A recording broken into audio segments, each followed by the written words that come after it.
ప్రస్తుతం మనతో మాట్లాడేందుకైతే గుంటూరు జిల్లా తెలుగుదేశం పార్టీ అధ్యక్షులు డేగల ప్రభాకర్ గారు అయితే ఉన్నారు. చెప్పండి సార్, ఇటీవల కాలంలో గుంటూరులో మంచినీటిలో కలుషితం అయిపోయి ప్రజలంతా కూడా డయేరియా బారిన పడ్డారు. అవును. ఇంకో పక్క చూసుకుంటే ముస్తఫా గారి కూతురు ఎవరైతే నూరి ఫాతిమా ఉందో పెద్ద ఎత్తున ప్రచారం చేస్తుంది. మంచినీళ్ళు అంటే ముస్తఫా, ముస్తఫా అంటే మంచినీళ్ళు అన్నట్టుగా. అసలు ఏంటి గడిచిన 10 ఏళ్లలో గుంటూరు తూర్పు నియోజకవర్గంలో పరిస్థితి ఎలా ఉందంటే మీరేం చెప్తారు? గడిచిన 10 ఏళ్ళు కాదు, గడిచిన 5 సంవత్సరాల్లో వైఎస్ఆర్ పార్టీ వచ్చిన దగ్గర నుంచి గుంటూరులో తూర్పు నియోజకవర్గంలో ముఖ్యంగా ఎక్కడా కూడా మంచినీటికి కానీ రోడ్లు కానీ దారుణమైన పరిస్థితులు. ఏదంటే ఒక చెంచా మట్టి కూడా అక్కడ వేయకుండా వాళ్ళు 4.5 సంవత్సరాల నుంచి కూడా వైఎస్ఆర్ పార్టీ వచ్చిన దగ్గర కూడా ఏదో అభివృద్ధి చేస్తున్నాం అని చెప్పేసి డంకా మాటలు చెప్పడమే కానీ మాటల ప్రభుత్వమైనా కానీ ఎక్కడా కూడా అభివృద్ధి అనేది లేదు. ప్రతి చోట కూడా మేము చాలాసార్లు తెలియజేసాం, మున్సిపాలిటీలో ఇంతవాటికి డ్రైనేజీ వ్యవస్థ కానీ కనీసం వాటర్లో మున్సిపాలిటీ వాళ్ళకి చెప్పాం చాలాసార్లు, వాటర్ ట్యాంకులు దారుణంగా ఉన్నాయి, పరిస్థితులు ఎలా ఉన్నాయని చెప్పేసి ఏనాడు కూడా వాళ్ళని పట్టించుకున్న పాపాన వాళ్ళ మాటల మటుకు బయటకు వస్తే మంచినీరు అంటే ముస్తఫా అంటే మంచినీరు అంటే ముస్తఫా అంటే మురికి నీళ్ళు అన్నట్టుగా ఉంది.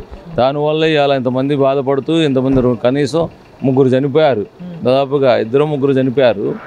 కానీ ఇటువంటి దారుణమైన పరిస్థితుల్లో ఉన్నా కానీ వాళ్ళు ఎక్కడా కూడా ప్రచార కార్యక్రమంలో కూడా ప్రతి ఒక్కటి కూడా తప్పుడు కార్యక్రమాలు, తప్పుడు ప్రచారాలు చేసుకుంటూ ఆ ముస్తఫా అనేక దాంట్లో ఈ రోజున ఎక్కడైనా కానీ ముస్తఫా అంటే ప్రతి చోట మత్తు పదార్థాలు అమ్మే ముస్తఫా లాగా తయారైపోయింది.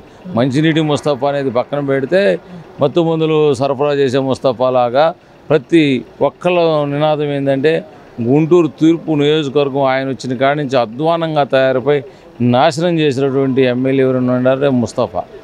తాజాగా ఈ రోజున కాపు ప్రతినిధుల సమావేశంలో అన్ని రాజకీయ పార్టీలన్నీ కూడా సమావేశం అవుతాయి, మనం రాజ్యాధికారం దిశగా ముందుకు వెళ్ళాలంటారు. వివిధ పార్టీల్లో ఉన్న నాయకులు వివిధ పార్టీలకి లాయల్గా పనిచేస్తున్నప్పుడు మీరు రాజ్యాధికారం దిశగా ఏ విధంగా ముందుకెళ్తారనేది నా ప్రశ్న. అన్ని పార్టీల్లో సహజంగా కాపు కమ్యూనిటీ అలానే ప్రతి కమ్యూనిటీ కూడా అన్ని పార్టీల్లో ఉంటారు. కానీ కాపు కమ్యూనిటీ ఏంటి, రాజ్యాధికారం జనాభా నిష్పత్తి ఆంధ్రప్రదేశ్లో అత్యధిక జనాభా గలవాళ్ళం, మాకు రాజ్యాధికారం కావాలని చెప్పేసి ఎప్పటి నుంచో తక్కువ పర్సెంట్ ఉన్నవారు ఇలా రాజ్యాధికారం అనుభవిస్తున్నారు, రాజ్యాధికారంలో ఉన్నారు, మాకు కావాలని చెప్పేసి పోరాటం చేస్తున్నారు. ఆ దిశగా ప్రయాణం చేస్తూ ఉన్నారు, మాడిఫై జరుగుతూ ఉంది.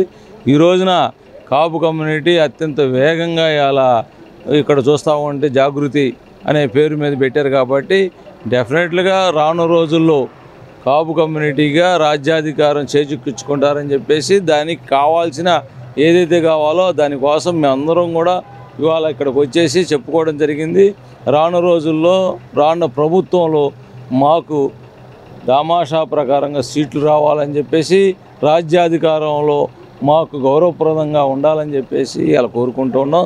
దాని మీద ప్రతినిధుల సభ పెట్టింది. దాంతోపాటు రాజ్యాధికారం, రిజర్వేషన్లు, కాపు కమ్యూనిటీ ఎలా అభివృద్ధి జరగాలని చెప్పేసి ప్రత్యేకంగా ఒక రాజకీయం అనే కాదు అన్ని రకాలుగా అనేక రకాల సూచనల మేర ఇలా ప్రతినిధుల సభ జరగడం జరిగింది. ఎమ్మెల్యే రేదులో డేగల ప్రభాకర్ ఉన్నారంటే ఏం చెప్తారు?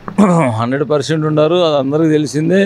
మేము ఎప్పటి నుంచో కోరుకున్నాం గుంటూరు ఈస్ట్ ఆర్ వెస్ట్ రెండింటిలో కూడా సమితి స్థానం కల్పించాలని చెప్పేసి ఎమ్మెల్యే రేసులో ఉన్న మొట్టమొదటి వ్యక్తిని, అర్హత గల వ్యక్తిని, టీడీపీ పార్టీకి 2 టైమ్స్ అర్బన్ ప్రెసిడెంట్ చేసిన వ్యక్తిని 100% చేస్తారని చెప్పేసి ఇప్పుడు కూడా చంద్రబాబు నాయుడు గారిని కోరుకుంటూ ఉన్నాను.